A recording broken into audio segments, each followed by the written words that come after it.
गर्मी में एक कमरे के ससुराल में अमीर बहू की पहली रसोई।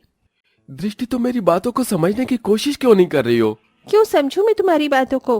मैं जानती हूँ तुम मुझसे प्यार नहीं करती हो, बस मेरे साथ टाइम पास कर रहे हो, इसलिए तो तुम शादी के लिए हाँ नहीं बोलते। दृष्टि, मैं तुम्हें कैसे समझाऊं? ऐसा नहीं है। तुम्हें तो पता है कि मैं एक गरीब परिवार से हूँ। शादी के बाद तुम खुश नहीं रह सकोगी। तुम महलों में रहने वाली अमीर लड़की हो और मेरा घर एक कमरे का है। मेरी खुशी कहाँ है ये तुम मुझे मत बताओ, समझी? मैं तुमसे प्यार करती हूँ, तुम्हारे साथ रूखी सूखी खाकर भी खुश रह लूंगी। जहाँ राघव गरीब परिवार से था, वहीं दृष्टि अमीर परिवार से थी, लेकिन इसके बावजूद भी दृष्टि राघव से बेहद प्यार करती थी। कुछ दिनों में दोनों मंदिर में शादी कर लेते हैं। पहले वो लोग दृष्टि के घर जाते हैं, जहां पर उसके अमीर माँ बाप उनके रिश्ते को ही नहीं, अपने और दृष्टि को अपने घर और जिंदगी से भी बेदखल कर देते हैं। फिर दृष्टि आंखों में आंसू लिए अपने ससुराल आ जाती है।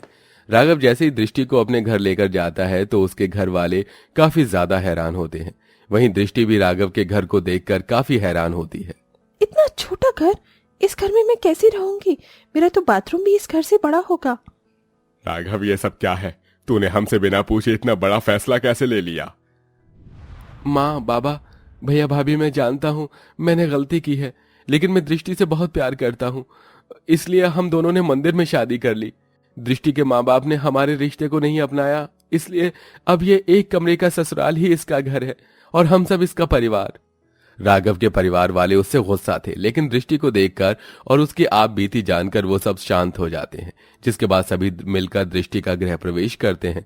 दृष्टि जैसे ही अपने ससुराल के अंदर जाती है, ये नहीं हो सकता, इतने सारे लोग सिर्फ इस एक कमरे में रहते हैं। दृष्टि ये देखकर काफी ज्यादा हैरान होती है कि उसका एक कमरे का ससुराल है। ऐसे ही समय गुजरता है और सुबह से रात हो जाती है।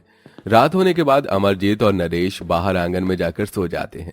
वहीं सोमलता और प्रेरणा मिलकर कमरे में बीचों बीच पर्दा लगा देते हैं, जिसके एक तरफ राघव दृष्टि, वहीं दूसरी तरफ प्रेरणा, सोमलता और गर्भवती भूमिका होती है। राघव, हम अपनी सुहागरात क्या ऐसे मनाएंगे? मैंने तुमसे पहले ही कहा था कि मैं बहुत गरीब हूँ। शायद मुझे तुम्हें बोलने की बजाय सब कुछ दिखा देना चाहिए था तो सही रहता। राघव की बात सुन दृष्टि कुछ नहीं कहती। पूरे घर में सिर्फ एक ही पंखा लगा हुआ था, जिसकी हवा दृष्टि तक ठीक से नहीं पहुंच पा रही थी। वहीं सोमलता के खर्राटों ने दृष्टि का सोना दुश्वार कर दिया था। पहले इस गर्मी ने और अब माची के खर्राटों ने परेशान कर दिया है। दृष्टि रात भर ठीक से सो नहीं पाती। सुबह होते ही दृष्टि नहा धोकर तैयार हो जाती है और एक भारी सी साड़ी पर ढेर सारे गहने पहन लेती है। दृष्टि, तुमने इतनी गर्मी में इतनी भारी साड़ी और गहने क्यों पहन रखे हैं? तुम्हें गर्मी नहीं लग रही? हाँ भाभी, आप इन्हें चेंज कर दीजिए, वरना आपको ही परेशानी होगी।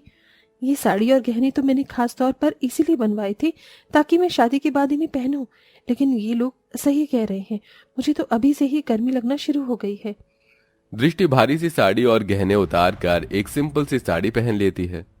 इन सब में तो मैं भूल ही गई कि आज मेरी पहली रसोई की रस्म है, लेकिन मैं अपनी पहली रसोई की रस्म में क्या बनाऊं? एक काम करती हूँ, मैं पनीर टिक्का, पनीर मसाला, मलाई कोफ्ता, केसर बिरयानी और मीठे में कस्टर्ड बना दूंगी। दृष्टि खाना बनाने के लिए चूल्हे के पास जाती है तो देखती है कि वहां तो खाना बनाने के लिए कोई सामान ही नहीं है। तभी दृष्टि के साथ सोमलता हाथों में थैला लिए दृष्टि के पास आकर कहती है, दृष्टि बहू, इसके अंदर मैदा, सूजी, तेल, मसाले और सब कुछ सब्जियां हैं। तुझे जो भी आता है तू बना दे, और किसी चीज की जरूरत हो तो हमें बता देना। इतना कहकर सोमलता वहां से चली जाती है। मैंने तो जो भी सोचा था उसे बनाने का तो इसके अंदर एक भी सामान नहीं है। अब मैं इन सामानों से क्या बनाऊं? दृष्टि ऑनलाइन इन सभी चीजों से जुड़ी खाने की रेसिपी भी देखती है, लेकिन दृष्टि को कुछ समझ नहीं आता और वो बहुत परेशान होने लगती है। दृष्टि को इतना परेशान देख उसकी जेठानी भूमिका उसके पास आती है। क्या हुआ दृष्टि, तुम कुछ परेशान लग रही हो? भाभी, मैंने हमेशा से ही वेस्टर्न क्यूजीन बनाया है, ये नॉर्मल और देसी खाने के बारे में कुछ भी नहीं पता। मैं इन चीजों से क्या बनाऊं, कुछ समझ नहीं आ रहा। बस इतनी सी बात, रुको मैं तुम्हारी मदद करती हूँ। भूमिका के कहे मुताबिक दृष्टि सबसे पहले सब्जियों से मिक्स वेज पुलाव बनाती है, वहीं मैदे से पूरी और सूजी से हलवा बना देती है और सब मिलकर खाते हैं। अरे वाह बहू, क्या खाना बनाया है तुमने! ऐसा मिक्स वेज पुलाव तो मैंने आज तक नहीं खाया। और ये हलवा और पूरी भी तो लाजवाब है। वाह भाभी, कमाल कर दिया आपने। मैं तो पहले से ही जानती थी कि मेरी छोटी बहू कमाल कर देगी। ये ले बहू, मेरे पास बस एक ये सोने के ही कंगन है। एक कंगन मैंने भूमिका बहू को उसकी पहली रसोई में दिया था और एक कंगन अब तुझे दे रही हूँ। दृष्टि अपने सास से कंगन लेकर उससे आशीर्वाद लेती है। उसके खाने के बाद दृष्टि जैसे ही अपना बनाया हुआ खाना खाती है। छी, क्या ये खाना सच में मैंने बनाया है? मैं इतना खाना खराब कैसे बना सकती हूँ? मिक्स वेज पुलाव के अंदर तो नमक है ही नहीं और ये पूरियां भी कितनी कच्ची है। पूरे खाने में सिर्फ हलवा ही अच्छा बना है। इतनी खराब खाने के बाद भी किसी ने मुझसे कोई शिकायत नहीं की। मैं कितनी नसीब वाली हूँ कि मुझे इतने अच्छे ससुराल वाले मिले हैं।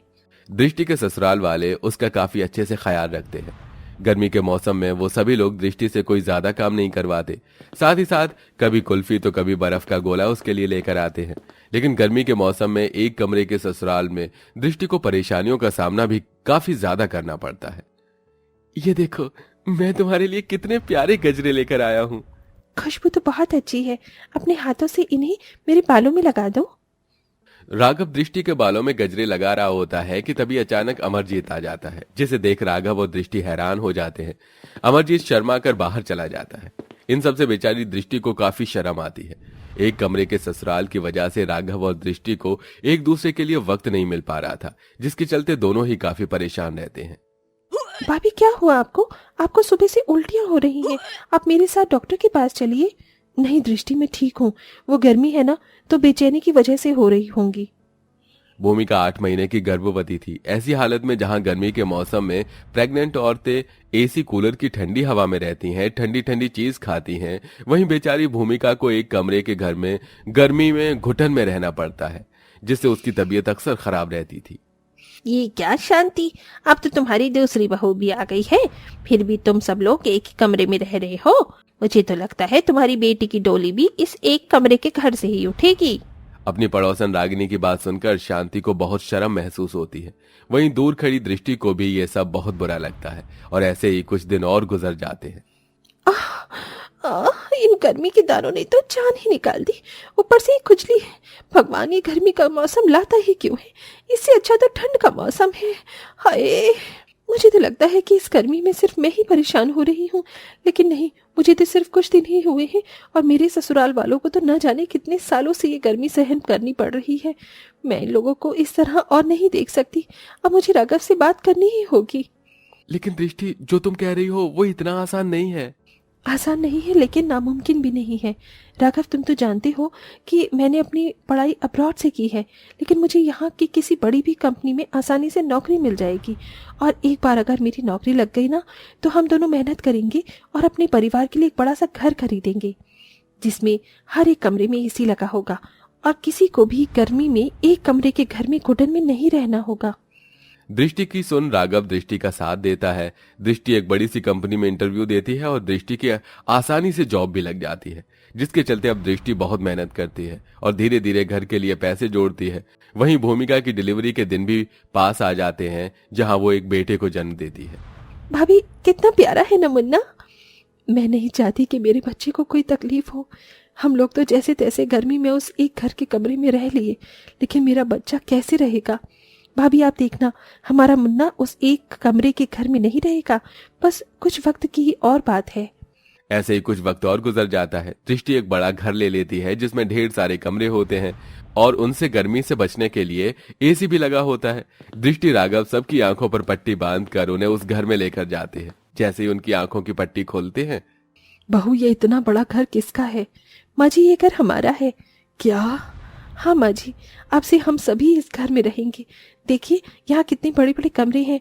यहाँ के हर कमरों में एसी भी लगा हुआ है। अब आप लोगों को गर्मी में उस एक कमरे के घर में रहने की कोई जरूरत नहीं है। और भाभी, हमारा मुन्ना भी अब बिना कोई परेशानी के हंसी खुशी से रहेगा। मुझे तो लगा था कि तू ये नौकरी अपने लिए कर रही है, लेकिन तूने तो हम सबकी किस्मत ही बदल दी।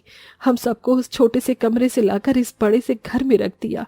सकी बेटी या बेटा भी अपने परिवार में इतना नहीं करता जितना तुमने घर की बहू होकर किया है। सभी लोग भावुक हो जाते हैं, जिसके बाद अब दृष्टि और राघव सभी लोगों को उनके कमरे में ले जाते हैं और अब सभी अपने अपने कमरे में एसी की ठंडी हवा में आराम करते हैं।